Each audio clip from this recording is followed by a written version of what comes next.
Друзья, всем привет! Смотрите, у нас в Таразе снег.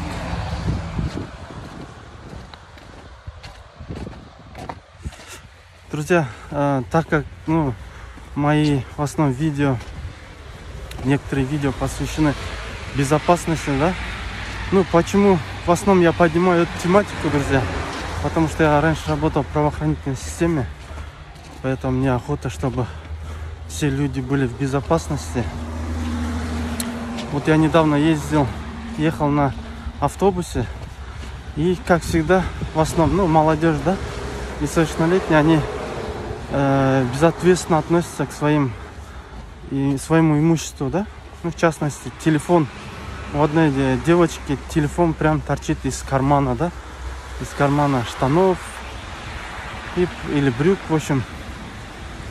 В любом случае, там, если вор, да, захочет украсть, он без проблем этот телефон вытащит, друзья.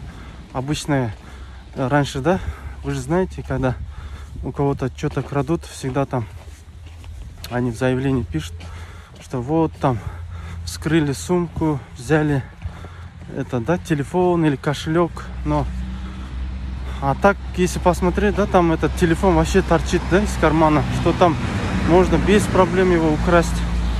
Поэтому я также хочу, да, напомнить всем людям, чтобы они также, да, провели беседы со своими детьми или сами тоже были, да, осторожны, чтобы безответственно не относились к своим вещам, да, чтобы потом не плакали, да.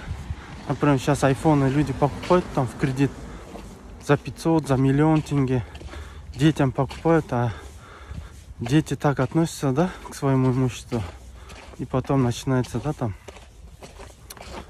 в общем, плачевные последствия, друзья. Поэтому возьмите на заметку. Кто еще какими мыслями поделится, друзья, напишите в комментарии.